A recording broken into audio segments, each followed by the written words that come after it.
The 90s was a pretty explosive decade for smaller films as a whole. 1994's Pulp Fiction, easily one of the most influential movies of the decade, brought forth a wave of new creative visionaries with its fiery success in the industry. This, combined with the rising stars of the now celebrated Sundance Film Festival, brings us to the man that would eventually mastermind all-time greats like There Will Be Blood, Magnolia, and of course, Boogie Nights. I'm talking about Paul Thomas Anderson. It's safe to say that his first feature, Hard Eight, was a bit of a struggle in terms of the post-production side of things. Factors like not getting final cut until the very end, not getting to name the title of his own movie, and other such extreme inconveniences led to a very strenuous first feature experience for the then 25-year-old filmmaker. Me, I liked it well enough, but it was quite apparent from the get-go that this was far from what PTA could really achieve, and that was immediately proven with his next feature.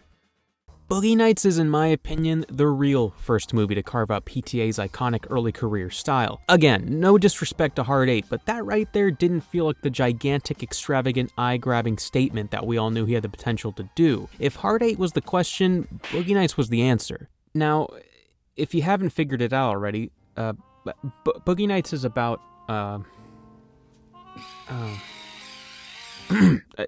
just give me a second.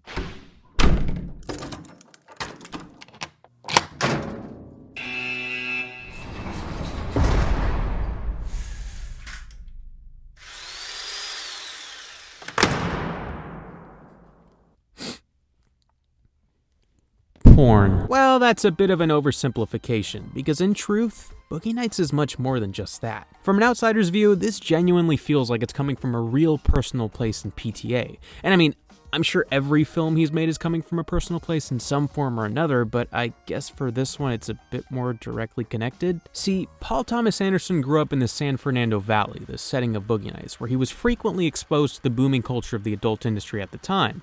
The Valley essentially acted as the pioneering home of the ever-growing business in the 70s, with it eventually becoming the multi-billion-dollar industry that it is today.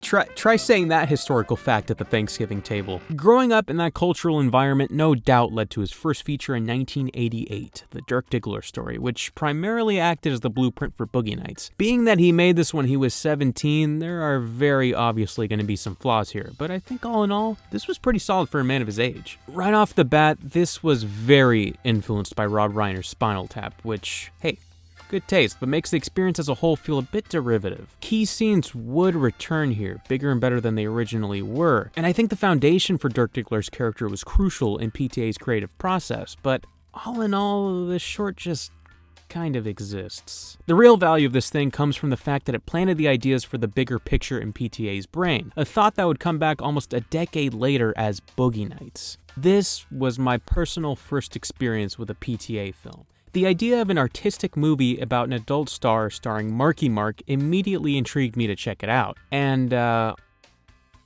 yeah, just gonna go out and say it now. This movie is amazing. I know I'm getting a little ahead of myself here, and I do also want to say up front that no, this movie definitely isn't perfect, but it was one that I was immediately gripped by upon first viewing. I think it's safe to say that whether you like this thing or not, the fact that Paul Thomas Anderson was 26 years old when he made this is pretty f***ing unbelievable. Let's get into the story. Right off the bat, we're presented with sheer ambition with the film's opening shot. A long take through the streets of the San Fernando Valley and into the colorful musical dance club, one of the many Altman and Scorsese homages in the movie. While the opening is visually very showy, it still feels purposeful. For one, it serves as a figurative entrance into the universe of the adult industry in the late 70s, or at least Anderson's version of it. And two, it presents us to the film's lead characters, with their introductions all establishing their personalities and importance in the narrative. Being this ambitious from the get-go can be a real detriment to a film because of just how high the bar is put up. I mean, you're essentially making a promise to the audience that the best is yet to come when you start off with this much of a bang, but luckily for us, the film more than delivers on its promise. As mentioned before, Boogie Nights follows Eddie Adams, an undiscovered talent with no clear plans for his future. This consists of skipping school, working at a club, and occasionally flogging his dong for strangers. At home, he is faced with constant verbal abuse from his mother, with no clear defense from his father. It's often stated that this stands as a reflection of PTA's well-known troubled relationship with his mother, which certainly would make sense, but again, I don't want to say anything definite. I mean, I wasn't there. I mean, I'm not his mom. It's not until Eddie meets Jack Horner, a well-known and respected director of exotic pictures, where he realizes his true calling. Here is where we meet the rest of our main cast, as well as the adoption of Eddie's new actor named Dirk Diggler. Through his massive success and stardom, he eventually tries cocaine, his mental health goes sideways, and he quickly becomes a douchey, conceited shell of the warm-hearted man he once was. It's really not until he hits rock bottom in what is my favorite sequence in the entire film, where he truly realizes that family is more important than anything else. Throughout Boogie Nights, we also explore many of the other characters, who essentially act as Dirk's new surrogate family. Reed Rothschild, who really takes advantage of Riley's comedic chops, Amber Waves, who honestly feels like the most complex character in the entire film, Buck Swope, a character who deeply explores identity and the hardships of being stereotyped in the industry, and even less relevant characters like Little Bill, an AD who faces less respect than a rodeo clown and leads to one of the finest and most shocking sequences in the entire film. Everybody has their cake and then some in this thing, and it really adds to the overall package. Now, while the main thematic story of Boogie Nights isn't really anything out of the ordinary, I mean, it's essentially an unknown with a great talent that gets discovered, a la something like A Star Is Born and such. I'm basically saying this and Boogie Nights are the same thing. Boy, would these two make a great family double bill. The real meat of the film is with the characters. Being that the character of Eddie Adams, aka Dirk Diggler, had been marinating in Anderson's mind since the short, Eddie is easily the most fleshed out in the ensemble, but that's not to say any of the other characters here feel underdeveloped. That's easily the farthest thing from the truth. Hard 8 honestly only had like one character that I really found myself caring about, that being Philip Baker Hall's Sidney, but here,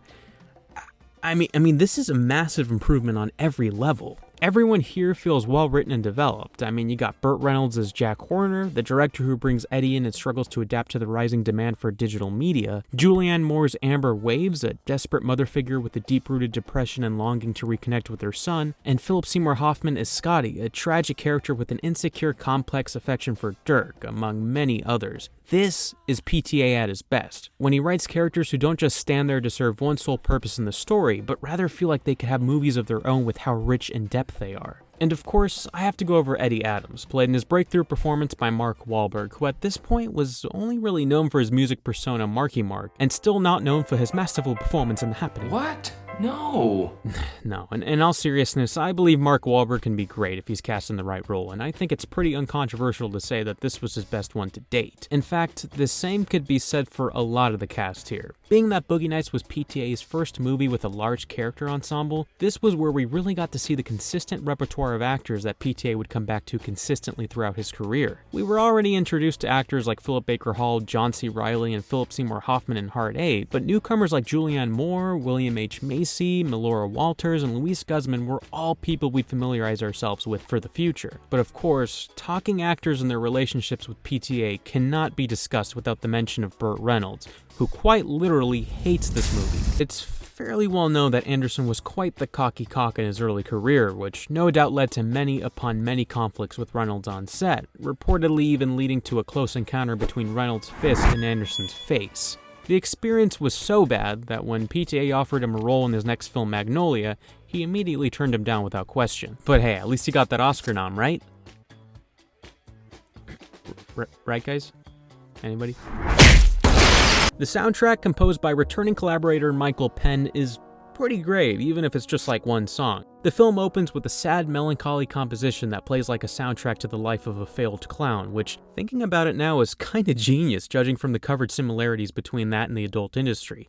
Most of the film's soundtrack really consists of non-original compositions by pop acts from the 60s, 70s, and 80s, which was actually half the reason the film got made to begin with. With Pulp Fiction's monumental success, it's fair to say that the old-school nostalgic soundtrack played a major part in that. New Line Cinema figured Boogie Nights' retro jukebox style could pull some similar commercial magic, and I think it did. Overall, it was more than wise to go the direction Anderson did with the soundtrack. It really matches with the intense glamour and glitz, while also mirroring the persistent camera movements and indulgence in the era. Martin Scorsese and Jonathan Demme are owed a large debt to just how much Anderson borrowed from them, with their kinetic, relentless, non-stop energy visually and auditorially being one of the film's greatest attributes. But it's really Robert Altman who I see as Anderson's most apparent directorial inspiration, particularly particularly with his large ensemble pieces like Nashville, Shortcuts, Gosford Park, films with giant ensembles intersecting narrative stories. However, like any great filmmaker, Anderson takes the best of all of these and combines them into his own unique recipe, developing more and more through each of his coming films. Now, with all these positives, you'd think this movie was directed by Jesus, but as said before, it's not perfect. Some sequences here were very obviously shortened due to length, and I for one get pretty distracted when these come up. It's not all bad. I mean, some of the workarounds actually function greatly in adding some style to the thing, but it's not 100% consistent throughout. And this is really just a minor issue I have, but the ending kinda wraps up too nicely. I can understand if that was intentional, but I just feel that with the world Anderson spent the entire film setting up beforehand, it didn't really make a whole lot of sense to go that direction. Again, it's a minor complaint because it's still somewhat of a satisfying conclusion, but I would have preferred something a bit farther the other way. And that's all. That's it for negatives.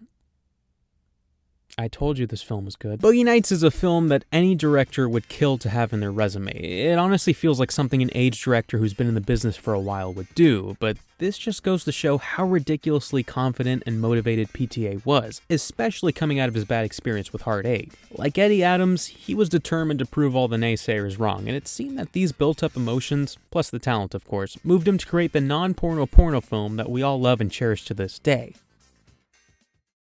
I didn't think about it, but on what f***ing planet would Jesus direct a movie about porn?